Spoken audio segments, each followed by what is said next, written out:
సిటీలో రోజురోజుకు పొల్యూషన్ పెరగడంతో వాతావరణంలో మార్పులు చోటు చేసుకుంటున్నాయి. నగర జీవనాన్ని మాత్రమే కాదు, నగర చరిత్రను కూడా నెమ్మదిగా మింగేస్తున్నాయి. ఒకప్పుడు వైభవానికి, కళాత్మకతకు చిరునామాగా నిలిచిన సిటీ టూరిస్ట్ స్పాట్స్ నేడు నిర్లక్ష్యానికి ప్రతీకలుగా మారుతున్నాయి. ఆర్కియాలజీ డిపార్ట్మెంట్ పరిధిలో ఉన్న కొన్ని చారిత్రక కట్టడాలు ఎప్పటికప్పుడు మరమ్మతులు, సంరక్షణతో నిలబడుతున్నా నిజాం కాలం నాటి అనేక ప్రాచీన నిర్మాణాలు మాత్రం ఎవరి బాధ్యత కాదు అన్నట్లుగా వదిలేయబడ్డాయి.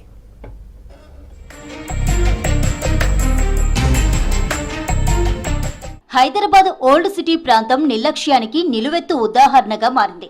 ఒకప్పుడు రాజ్యసభల శోభను, ప్రజాజీవన సౌందర్యాన్ని చాటిన కమాండ్లు నేడు పెచ్చులు లేసిన గోడలుగా మారాయి. నగరానికి నీటి ప్రాణం పోసిన గుల్జార్ హౌస్ వంటి ఫౌంటైన్లు చెత్త, ధూళి, కాలుష్యం, పొగ మధ్య అసలు రూపాన్ని కోల్పోతున్నాయి. ప్రపంచ ప్రఖ్యాతి పొందిన చార్మినార్ చుట్టుపక్కల ఉన్న నిజాం నాటి కమాండ్లు చిన్న చిన్న చారిత్రక నిర్మాణాలు, హోర్డింగ్లు, విద్యుత్ వైర్లు ట్రాఫిక్ ఒత్తిడితో మసకబారుతున్నాయి.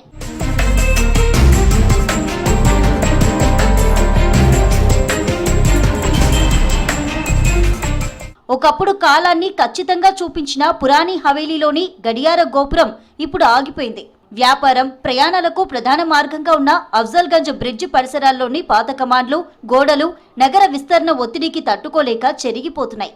నిజాం పరిపాలనకు కేంద్ర బిందువుగా ఉన్న కిల్వత్ కాంప్లెక్స్ చుట్టూ ఉన్న ఫౌంటైన్లు, గోడలు, కళా అలంకరణలు సంరక్షణ లేక కలకోల్పోతున్నాయి.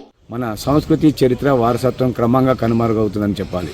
అయితే దీని పరిష్కార మార్గాలు ఏంటంటే, ఆర్కియాలజీ శాఖ సమగ్ర సర్వే చేసి గుర్తింపు లేని కట్టడాలను నమోదు చేయాలి. స్థానిక ప్రజలు, యువత వారసత్వ పరిరక్షణలో భాగస్వాములు కావాలి.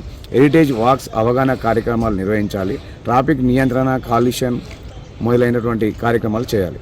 మన హైదరాబాద్ చరిత్రను కాపాడుకోవడం మన అందరి బాధ్యతగా భావించి ముందుకెళ్లాలని కోరుకుంటున్నాం. నగర అభివృద్ధి పేరుతో కొత్త కట్టడాలు, ఫ్లైఓవర్లు, టవర్లు నిర్మిస్తున్నప్పటికీ గతాన్ని కాపాడుకునే దిశగా చర్యలు లేకపోతే హైదరాబాద్ గుర్తింపే మసకబారే ప్రమాదం పొంచి ఉంది. వాహనాల రద్దీ, బస్సులు, లారీల నుంచి వచ్చే పొగ నేరుగా పురాతన కట్టడాలపై పడుతోంది. దీంతో శిల్పాలు నల్లబారిపోతున్నాయి, రంగులు పోయి డిజైన్లు కనుమరుగవుతున్నాయి.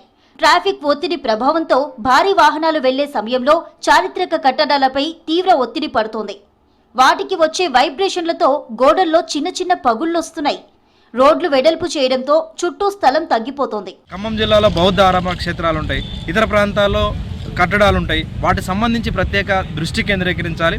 టీం విజిట్ చేయాలి. వాటి పరిరక్షణని చేపట్టడమే కాకుండా వాటిని వెలుగులో తీసుకొచ్చే చర్యలు చేపట్టాల్సిన అవసరం ఉంది. రాష్ట్ర ప్రభుత్వం దీని మీద ప్రత్యేకమైన కసరత్తు చేయాలని చెప్పేసి ఉస్మాన్ యూనివర్సిటీ రీసెర్చ్ స్కాలర్స్గా, విద్యార్థిగా అభిప్రాయపడతా ఉన్నాం.